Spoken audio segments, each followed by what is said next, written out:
Sebuah kabar mengejutkan baru saja dilontarkan salah satu presenter ternama tanah air, Arie Untung. Ya, suami Fenita Arie ini mengunggah sebuah portal berita yang mengatakan bahwa dirinya ditipu oleh suami seorang artis hingga mengalami kerugian sampai 600 juta. Lewat untayan kalimat panjang dalam keterangannya, Arie seakan mengungkapkan kekesalannya kepada seseorang yang disebutnya sebagai panjat sosial dengan gaya hidup di luar kemampuannya sendiri. Namun bukan hal itu yang menjadi perhatian, melainkan dalam keterangan itu pula terlihat bila Arie turut menuliskan ikan asin. Lantas, Pablo Bunuakah yang dimaksud? Diketahui sejak terjerat dalam kasus ikan asin yang dibuatnya sendiri, Pablo diduga tak hanya terjerat dalam satu kasus saja. Berdasarkan laporan dari kepolisian, Pablo pun diduga terlibat dalam kasus penipuan dan penggelapan kendaraan yang sudah bergulir sejak 2017 lalu.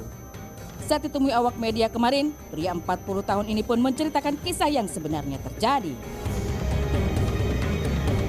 Itu dulu, jadi sebenarnya waktu ditawarkan bisnis itu saya juga kurang tertarik sih sebenarnya. Dikarenakan marketingnya itu teman saya kebetulan, dia menawarkan kendaraan non riba gitu, pembeli kendaraan bertahap non riba.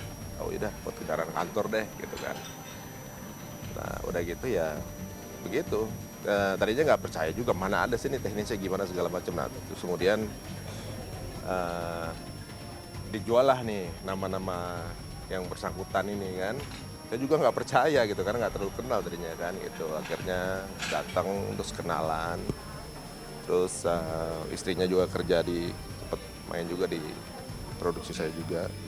Beliau ini kemudian akhirnya kerjasama. Sepanjang kerjasama itu jadi saya ngerasa ya udah kenal, jadi nggak enak lah gitu kalau nggak percaya dan ngasih kepercayaan buat mereka lah gitu. Udah akhirnya ketika berjalan berapa lama santai sih, masih nggak ada masalah gitu kan, sampai akhirnya tahun lalu itu terjadilah masalah itu, kendaraannya ditarik dan nggak dibilang ditarik mau diganti unit baru gitu, ditarik dan nggak dikembaliin unit baru. Naasnya, kerjasama yang dijalankan rupanya membuatnya rugi ratusan juta rupiah. Alhasil, ia pun akhirnya melaporkan hal tersebut ke pihak yang berwajib pada tahun 2018 lalu. Mantan VJ ini pun telah menunggu orang yang menipunya tersebut beritikat baik untuk menyicil uangnya. Namun lagi-lagi yang diterima Arie hanya janji palsu.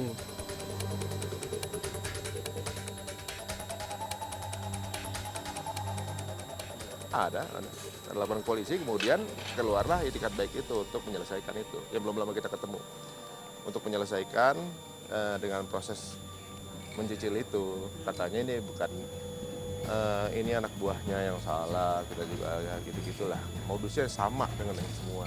Dari tahun lalu udah bikin laporan.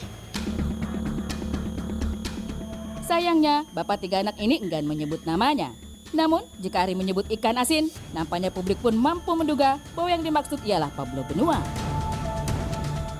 Ya gitu intinya, ketika tuh ditemukan yang begitu-begitu ya saya udah tahu gitu. Jadi ya saya nggak mau nyebut namanya ya, pasti udah kebayang. Mudah-mudahan ya dengan hal ini jadi lebih ya berubah lah orangnya gitu. Entah minggu ini atau minggu depan kita akan menemui langsung beliau.